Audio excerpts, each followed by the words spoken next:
Everybody, welcome back. Got a special unboxing today. Of course, you guys have seen most recently, I believe I think it was T Fusilier 44, as well as Rusty Surplus. Both got in some Inland M1 Carbines from RTI.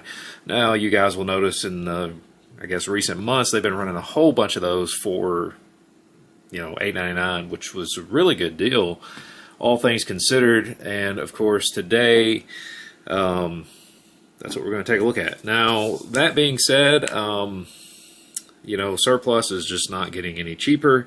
So I thought, well, maybe it's worth a gamble. I did opt for the hand select fee. So we're just going to take a look and see what I got. I'm going to try to do a kind of rough headspace check on it.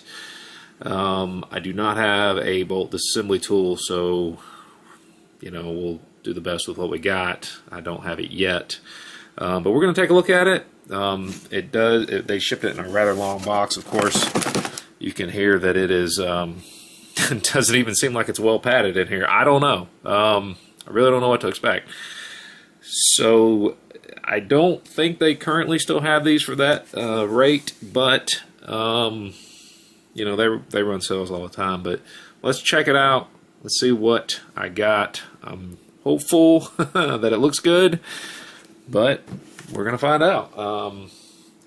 Sometimes things are not what they seem. Sometimes you get a little burn. I'm hoping I didn't, but let's find out.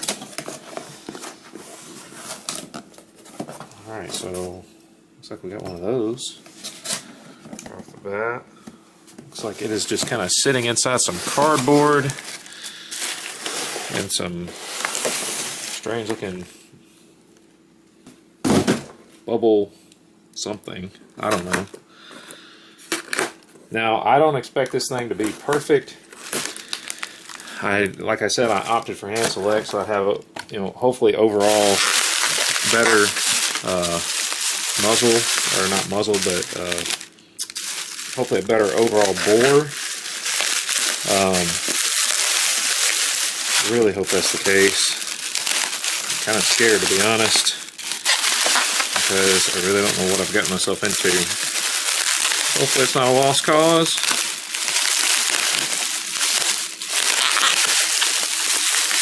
Wow, looks like all the finish is off this thing.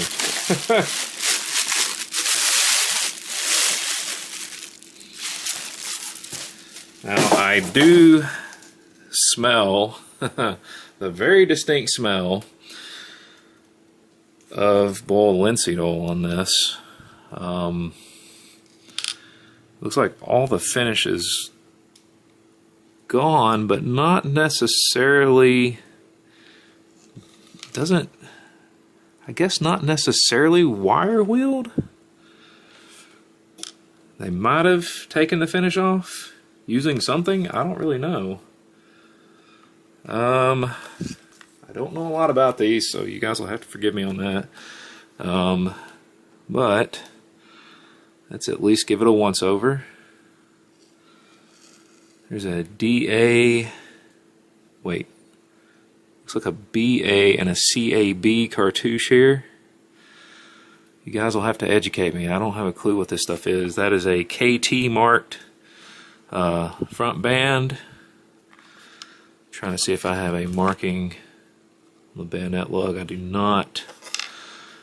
You will notice that as an Inland manufacturing. That is a 6 of 1943 marked barrel. Has the 2 rivet upper handguard. It is an Inland. Wow, this is a low serial number. This is a 747429. Very low serial numbered one. IRCO marked rear sight.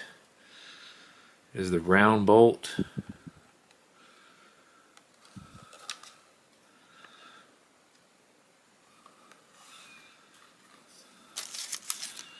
Of course, you guys will also notice that it has the flip style safety, and that is a circle with a P right there on the bottom of the wrist.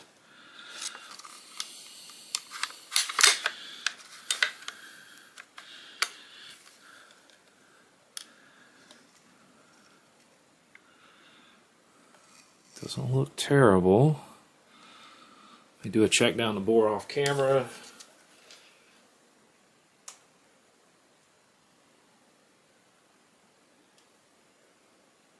From what I can preliminarily see, it looks pretty nice. But what I'm going to do is, for right now, I'm going to pause this, and I think I'm going to take it out of the stock so we can see what's going on below this wood line. I'm going to grab my headspace gauges and see if we can sort of maybe get a gauge for how badly worn it is. So we will be right back. Everybody, welcome back. So as you can see, I got the M1 Carbine tore down. The nice part is this is an inland marked trigger group.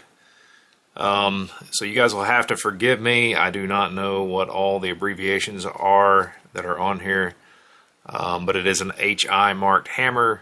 You guys can cue me in the comment section down below. I don't profess to know all this stuff off the top of my head, nor do I have a reference book. So here we are. Looking at the charging handle, I'll insert pictures as I go along. This is a PI marked charging handle. Also has a P on the bottom here. It also has an IN marked. I'll insert a picture of this because I know the camera's not going to do it justice. It's trying to focus on everything else, but that is an IN marked firing pin. Of course, you have your extractor, you know, all these wonderful little tiny internal parts. I did take this bolt apart by hand without a bolt disassembly tool, so I wouldn't recommend that. It's very hard to do, but I did get it apart. Now these I will highly recommend this. If you guys get one of these from RTI, you will notice that these parts are highly gunked up. They need a very good sonic bath. When you look at your recoil spring, I mean, it is just full of gunk. It really needs a good sonic cleaning. Now, I did disassemble this bolt before I realized, hey, you've got headspace gauges that you don't need to disassemble your bolt. That being said, I did disassemble my bolt. It is back in here for the purposes of checking headspace. That's one of the biggest concerns of these, to make sure that they are indeed safe to fire. As you guys saw, the bore looks excellent. Of course, this is a June of 1943 marked inland barrel. Very cool. That's my assumption is that is the original barrel.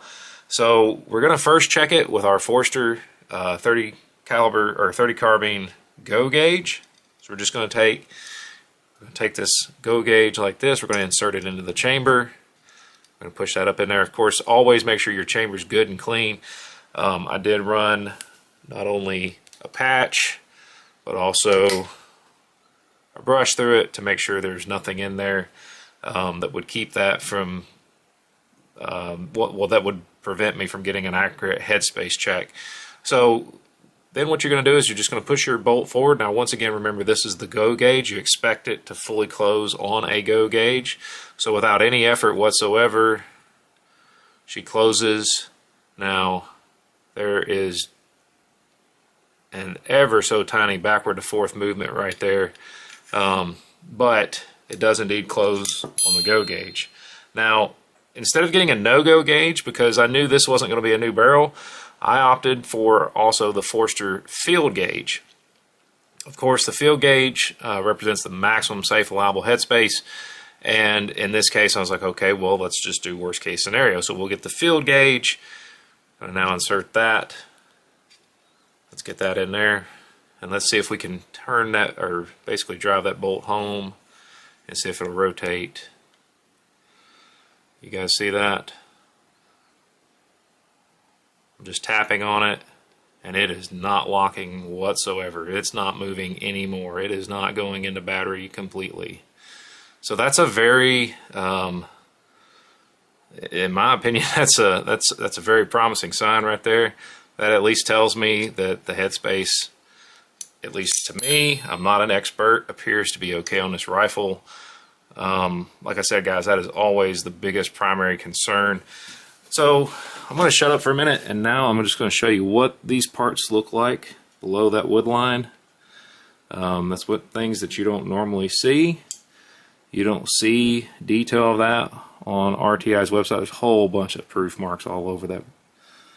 I guess that's the, I don't know what that is on the front of the receiver. You guys are going to call me an idiot. That's fine. Like I said, I don't profess to know everything. Interestingly enough, there's a weird dent on the bottom of the receiver here. I don't know why that's there. This is a Saginaw receiver. There's a strange 5 right there on the barrel crown. Or not on the crown, but back, well, that's not even on the, I don't know what that is. There's a 5 right here. Let's just say that. But it actually looks pretty decent in my opinion. Yeah, I know there's a lot of metal missing, probably from where it was cleaned off. That's not the end of the world. This can always be re-blued, and I fully intend on doing that. Yes, of course, one day, I know. But you know, when you look at the parts below the wood line, you know, it's pretty indicative of how most of these look. Nothing bad. You know, all the parts are here. It appears to be in working order. I do believe they stated on their website that they test fire these before they ship them out. But the stock is what I'm actually pretty impressed with, that this is not a new production stock. And like I said, you guys can school me on that cartouche there. I just don't know a lot about them. There is the beginnings of a small crack up here. So I could technically throw on a repro stock. I'm not really sure what I'm going to do with this yet.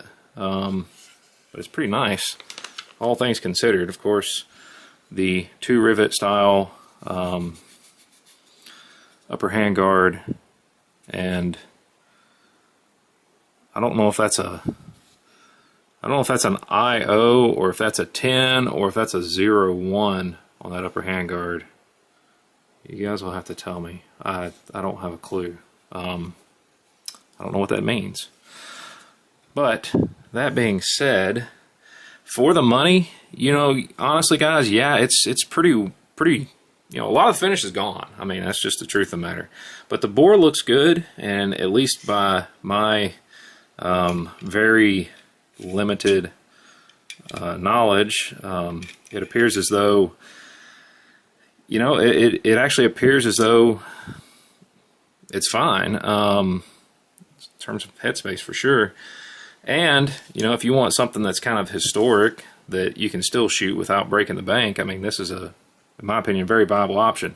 But like I said, guys, when you get one of these, make sure that you fully disassemble it and give this thing a very good cleaning. There is a lot of gunk in that bolt. That's why you need a bolt disassembly and assembly tool, so that you can take these apart, clean that carbon out of there. All this stuff is going to get a good sonic bath, with the exception of this because it's not going to fit in the vat. But like I said, I do fully intend on re-bluing this at some point. But until then, just going to kind of enjoy it. Honestly, like I said, for the money and for something that, at least judging by my limited knowledge, I'm no expert, it does headspace check okay, and the rifling still looks good. So I'm pretty pleased with that. I'm actually very happy with that. Could have ended up much worse.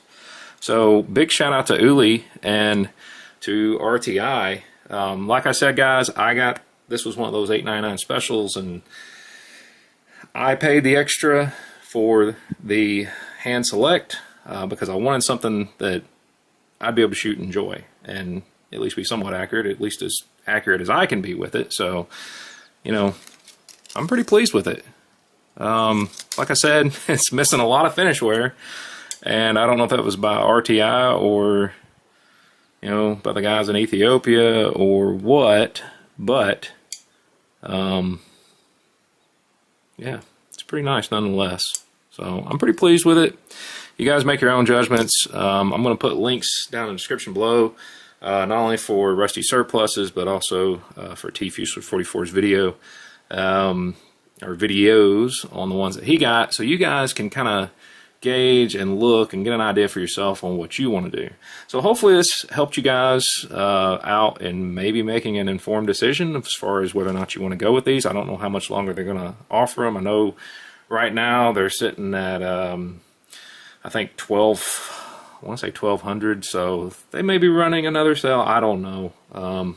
Maybe they will. Just keep your eyes out, keep your eyes peeled. They always at different times run all kinds of sales, but for the money, I think this is a really good deal, especially considering how these only tend to go up and up and up in value. Now, I will say this butt plate, I didn't mention this butt plate does not appear to be original. It's way too nice, and that screw is way too rough looking. But I definitely can smell a lot of boiled linseed oil on this, so I know they've probably given this a good wipe down before they shipped it out. So anyway, is what it is. Like I said, guys, I think this was a great deal, and I'm very pleased with it, and hopefully in a future video you guys will see this in a blued finish and have it restored. So as always, guys, big shout out to my subscribers, and let me know in the comment section down below what your experience was with one of these $8.99 M1 carbines. I'm very curious to see if yours was mostly Inland and Saginaw parts. Of course, I didn't mention this. That is a Winchester bolt, and Winchester did make bolts for Inland, by the way. But I'm no expert. Don't take my word for it. Rusty Surplus knows a lot more about these than I do, and anybody else that has that nice little M1 Carbine reference book. I don't have one yet. I do need to get one, obviously, but just wanted to share this with you guys today, get this out there, so that hopefully if they run another sale, you guys can make an informed decision. As always, guys, I thank you in advance for all your likes, your shares, your comments, and until next time, you guys have a great day.